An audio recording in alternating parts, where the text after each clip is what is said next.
Bismillah, Assalamualaikum warahmatullahi wabarakatuh. Alhamdulillah, alhamdulillahilladzi ja'alal Qur'ana hudan linnas.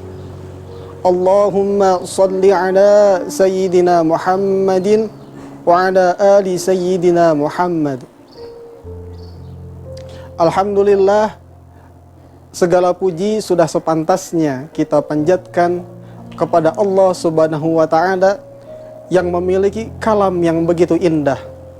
Salawat beserta salam semoga selalu tercurah limpahkan kepada Rasulullah sallallahu alaihi wasallam, penerima mukjizat terbesar di dunia, penerima mukjizat yang masih bisa kita pandang sampai hari ini, mukjizat yang selalu dibacakan setiap hari, mukjizat Al-Quran yang selalu membawa keajaiban, yaitu kepada Nabi Muhammad sallallahu alaihi wasallam, juga kepada keluarganya, sahabatnya, tabi'in, hingga kita selaku umatnya. Wargi assalam yang Allah cintai, di bulan Ramadan ini adalah bulan Al-Quran, bulan yang penuh dengan barokah, bulan yang penuh dengan rahmat. Bulannya Al-Quran ini, Ustadz Gun-Gun kemarin sudah menjelaskan, harus wajib kita bersama-sama menjaga yang namanya lisan, daripada menggunjing sana, menggunjing sini, mengomongkan orang lain di sana, mengomongkan orang lain di sini. Lebih baik kita membaca Al-Quran. Rasulullah sallallahu alaihi wasallam pernah bersabda, khairukum man ta'allamal Qur'ana wa 'allamah. Sebaik-baiknya manusia, semulia-mulianya manusia adalah orang yang belajar Al-Quran, adalah orang yang mengamalkan Al-Quran. Maka dari itu, jika kita ingin hidup mulia, mulialah dengan Al-Quran. Mulialah dengan Al-Quran. Al-Quran sungguh sangat menakjubkan. Apalagi di bulan Ramadan ini, ketika kita membaca Al-Quran, pahalanya akan dilipat gandakan oleh Allah Subhanahu wa ta'ala. Jangan sampai bulan Ramadan ini berlalu terlewat oleh kita tanpa ada Al-Quran satupun yang terbaca oleh kita. Manfaatkan, mumpung hari ini masih di bulan Ramadan. Karena apa? Karena ada satu nasihat yang amat sangat luar biasa.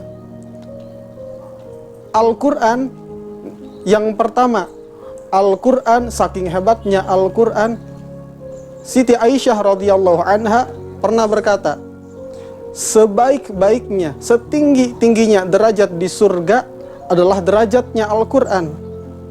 Ketika ada seseorang yang hafal Al-Quran, dia masuk ke dalam akhirat, ke dalam surga, dia bacakan satu ayat seperti bagaimana dia membaca di dunianya, maka dibacakan satu ayat naik satu derajat, dibacakan lagi naik lagi satu derajat.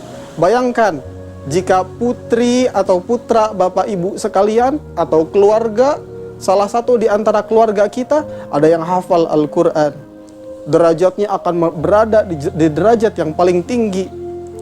Derajatnya hampir sama dengan derajatnya para nabi, berada di surga yang sama dengan surganya Nabi Muhammad sallallahu alaihi wasallam. Sungguh indah sekali. Itu hanya dengan Al-Quran. Selain itu, Al-Quran tidak hanya itu saja. Bagi orang tua yang memiliki anak-anak penghafal Al-Quran, pandai membaca Al-Quran, bagi orang tuanya dianugerahkan oleh Allah Subhanahu wa ta'ala sebuah mahkota, sebuah singgahsana yang amat luar biasa. Baru dua ini. Kemudian Allah Subhanahu wa ta'ala pun menjanjikan, barang siapa yang membaca Al-Quran, baginya setiap huruf adalah 10 kebaikan. Kebaikan itu bukan hanya alif lam mim 1, tapi dihitungnya Alif 10 kebaikan, lam 10 kebaikan, mim 10 kebaikan. Tak sampai di situ, Al-Quran pun memberikan anugerah lagi, belum beres. Ketika di alam kubur, bagi orang-orang yang rajin membaca Al-Quran, akan menjadi penerang, akan menjadi cahaya, akan menjadi nur di alam kubur. Ketika nanti malaikat munkar dan nakir datang menanyakan kita di alam kubur, Al-Quran akan datang menemani kita, membantu kita dalam menjawab pertanyaan-pertanyaan yang dilontarkan oleh malaikat munkar dan nakir.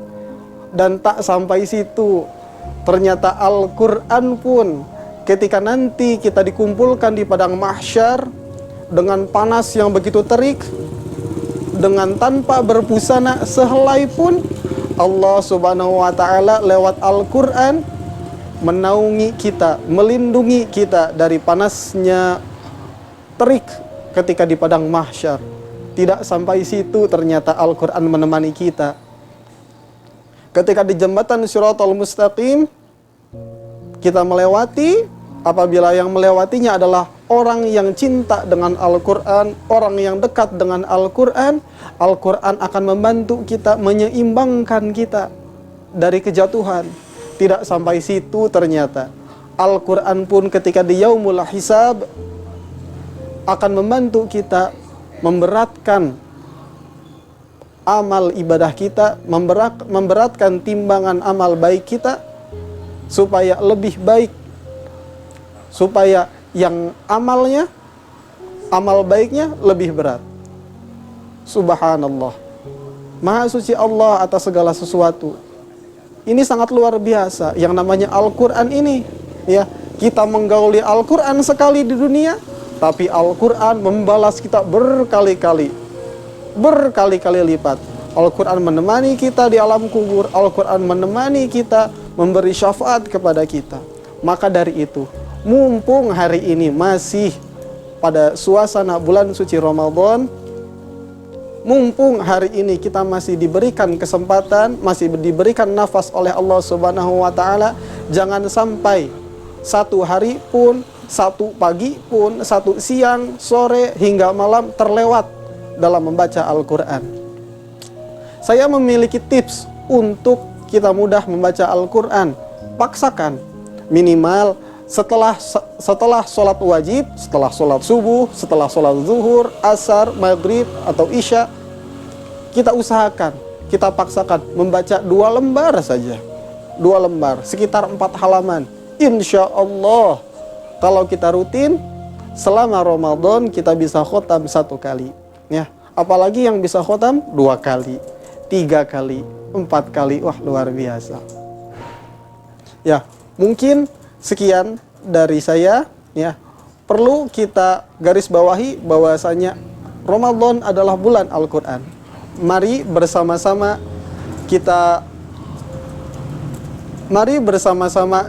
kita wujudkan kehidupan yang mulia, kehidupan yang luar biasa bersama Al-Quran di bulan suci Ramadan. Billahil hidayah wa taufik. Wassalamualaikum warahmatullahi wabarakatuh.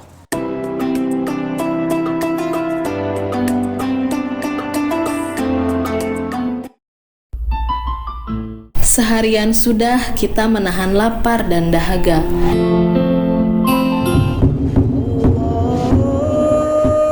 Kini azan maghrib sudah berkumandang. Saatnya kita berbuka puasa dan mensyukuri nikmatnya. Semoga amal ibadah saum kita diterima Allah Subhanahu wa Ta'ala. Assalamualaikum warahmatullahi wabarakatuh. Saya Erlin Dianti mengucapkan selamat berbuka puasa.